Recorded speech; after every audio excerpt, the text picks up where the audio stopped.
prophète des nations. Regardez bien le discours de Jérémie. Ça me dépasse, hein? Le discours de Jérémie me dépasse. Écoutez bien ce qu'il va dire. Jérémie, Dieu lui dit que je t'ai choisi, je t'ai consacré, prophète des nations. Et regarde bien ce que l'enfant m'a dit. Allons-y. Je répondis, ah mon Seigneur éternel. Il dit, ah mon Seigneur éternel. Jérémie va répondre à Dieu. Au départ, c'est Dieu qui parle. Il parle à Jérémie. Maintenant, qu'est-ce que Jérémie pense du choix que Dieu fait de lui? Jérémie va lui dire, allons-y. Ah mon Seigneur Il dit, éternel. ah mon Seigneur éternel. Voici, Je ne sais point parler, Voilà. car je suis un enfant. Oh! Le ministère auquel Dieu l'appelle, c'est le ministère de parler de la part de Dieu. Il ne sait pas parler. Jérémie ne sait pas parler. Il m'a dit quoi? Il ne connaît rien. Il n'est pas qualifié. C'est ce qu'il dit. Quand Dieu te choisit, tu n'as pas besoin de dire je ne suis pas qualifié. Mais il est important de dire ça pour montrer à Dieu que par ma propre force, je ne peux pas.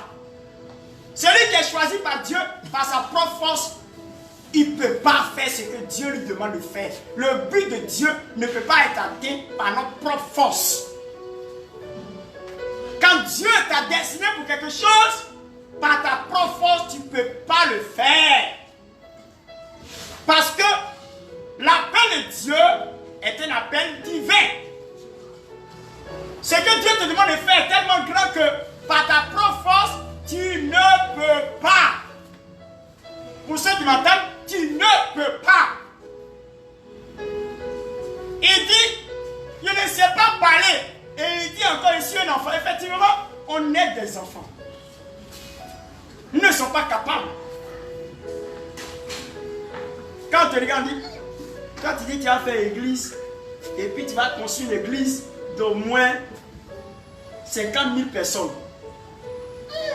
Tu vois, petit comme ça un petit peu.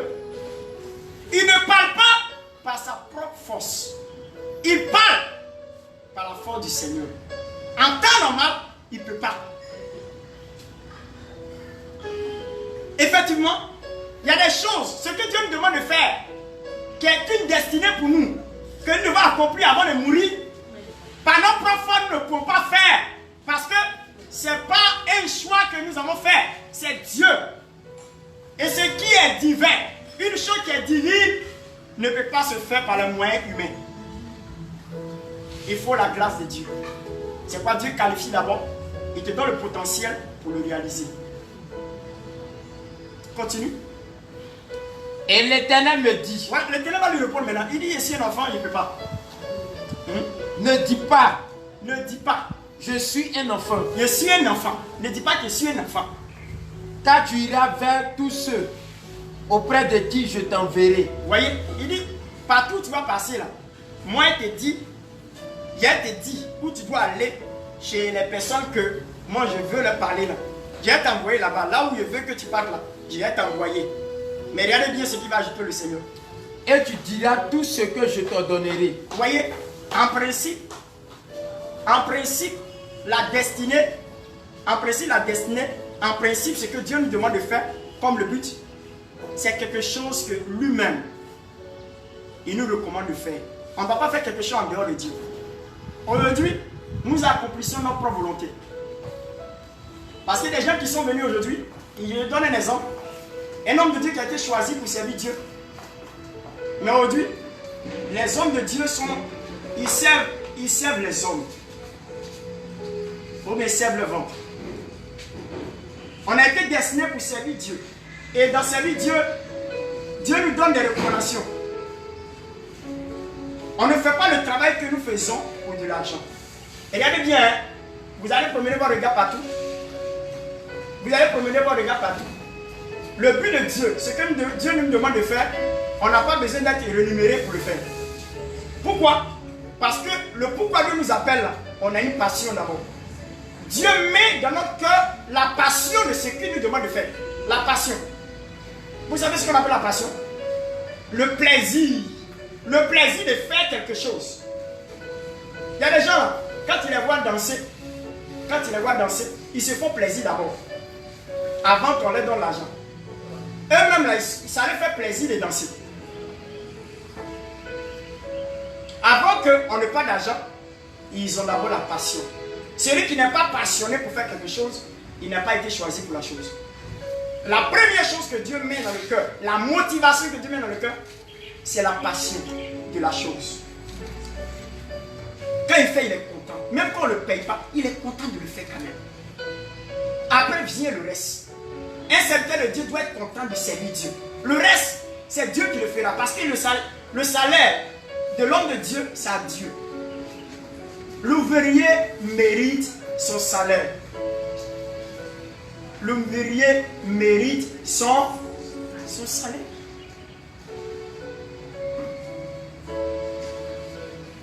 On ne sait pas Dieu. On ne fait pas ce que Dieu nous demande de faire pour de l'argent. D'abord, c'est pour rendre service. Et après, l'argent vient après. Dieu va faire. La seule chose qui nous motive pour accomplir le but de Dieu, c'est la passion. Dis la passion, la passion. La passion. La passion, nous sommes passionnés de faire. Nous sommes passionnés. Moi, je suis passionné de servir Dieu. On ne me force même pas.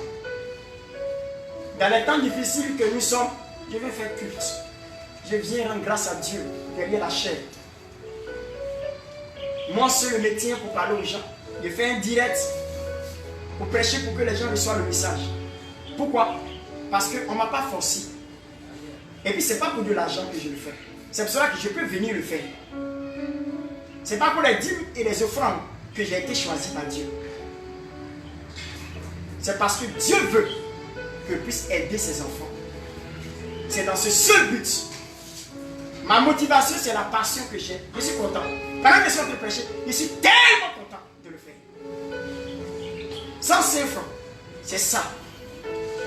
Un ouvrier qui a été choisi par Dieu, c'est ça d'abord. Vous voyez? Et regardez bien ce que Jérémie dit. Dieu m'a dit à Jérémie. Je continue. Ne les crains point, car je suis avec toi pour te délivrer, dit l'Éternel. Oui, il est avec lui pour le délivrer. Quand tu vas faire le travail de Dieu, là, quand les gens vont t'attaquer, il ne faut pas avoir peur. Vous voyez, pendant que c'est de cette Dieu, n'aie pas peur. S'il fait vraiment le travail de Dieu, écoutez-moi bien, s'il fait vraiment le travail de Dieu, je n'ai pas peur. Pas peur de la prison, pas peur de la mort. Pourquoi? Parce que Dieu est avec nous. Quand tu fais le travail, le pourquoi Dieu t'a appelé, il est avec toi dans ce que tu fais. Ça veut dire que la sécurité est garantie par Dieu lui-même. Tu es son employé. Vous savez, quand tu envoies un de tes employés en mission, c'est toi qui garantis tout. Hein. S'il y a quelque chose qui arrive, c'est toi qui es le responsable. Voilà. Donc si Dieu m'envoie, tout ce qui va m'arriver, il dépend de Dieu. Donc, Jérémie s'inquiétait un peu. Mais Dieu dit, reste tranquille, c'est moi, je vais te protéger, je vais t'aider. Parce qu'il y a des choses que quand tu as parti dit, les hommes n'aiment pas ce qui est vrai. Ils aiment ce qui est mensonge. Ils aiment ce qui est, on caresse dans le poil. Or, la mission de Jérémie est délicate. Quand tu vas voir l'histoire de Jérémie, tu vas voir que Jérémie dit des choses que les hommes ne peuvent pas accepter. À cause de ça, ils l'ont frappé, ils l'ont maltraité. Jérémie a été un prophète qui a souffert. Il a connu beaucoup de douleurs. Jérémie a été frappé. Il a été emprisonné. Il a été vraiment chiffonné à cause de sa mission. Pour vous dire la vérité, la mission auquel Dieu vous appelle ne serait pas facile. Ça, retenez ça. La mission pourquoi Dieu vous appelle sur la terre ne serait pas facile. C'est pour cela que Dieu est obligé de vous qualifier et Dieu est obligé de vous protéger. Sinon, aux yeux des hommes, on peut vous tuer pour ça. Pourquoi? Parce que ce qui est de Dieu est la vérité. Et les hommes n'aiment pas la vérité. Si Dieu me dit de suite de parler de sa part à la nation, de parler de sa part au président, de parler de sa part au ministre, je suis dans l'obligation de le faire. Pourquoi? Parce que c'est lui qui m'envoie. Il faut être sûr et certain que c'est Dieu qui t'envoie. Parce que si tu n'es pas sûr et certain que Dieu t'a envoyé, que toi-même tu t'as envoyé, tu vas subir les conséquences. C'est ça le problème. Voilà. Parce que quand Dieu t'envoie et tu parles, rien, même les kalachnikovs, même la prison, même les calamités qu'on peut t'imposer à ça, ne pourra jamais te faire du mal. Pourquoi? Parce que Dieu va te délivrer des mains. S'il a pu délivrer Daniel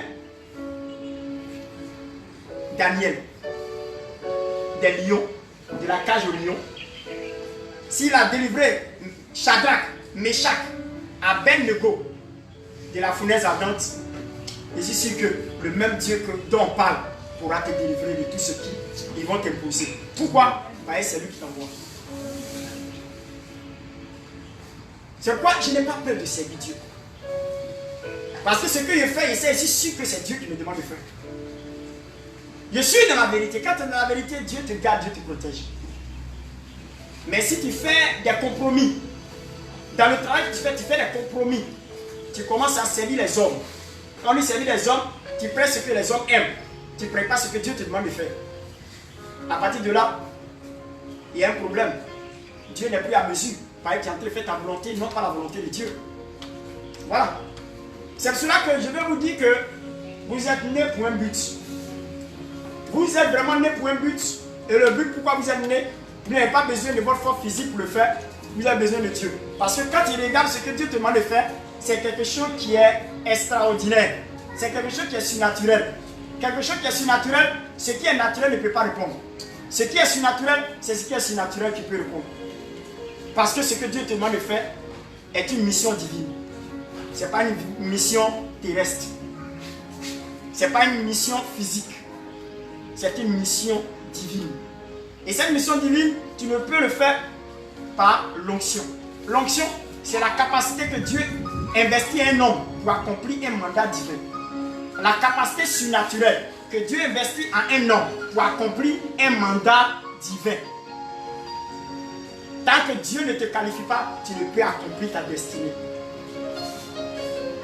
Ce matin, c'est ce que je voulais vous apporter.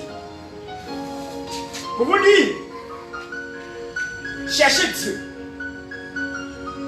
Pour que vous puissiez comprendre pourquoi vous êtes nés.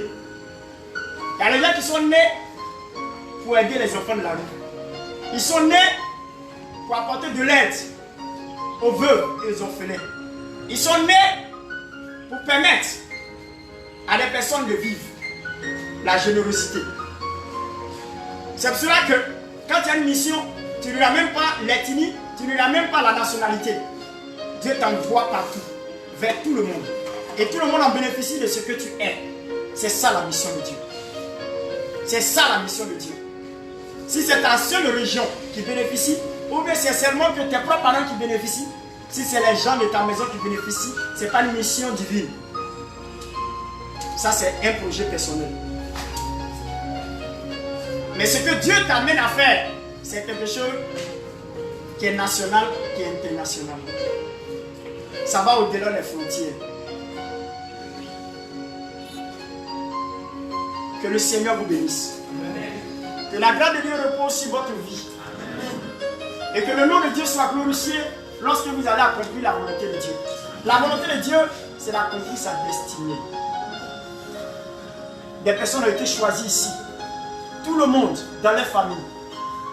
D'autres ils ont été choisis pour le ministère. Je suis né dans une famille, j'ai été le seul à être choisi dans le ministère. Ça, c'est ma destinée. Je suis né pour servir Dieu. Je suis né pour accomplir la volonté de Dieu. Je suis né pour glorifier Dieu. Par mon canal, des gens sont heureux. Par mon canal, les gens sont en paix. Je ne veux pas faire ce travail-là pour de l'argent, mais plutôt le faire parce que Dieu est content lorsque je le fais. Et moi-même, je suis content parce que la passion a mis mon cœur. Que le Seigneur vous bénisse. Je vous remercie.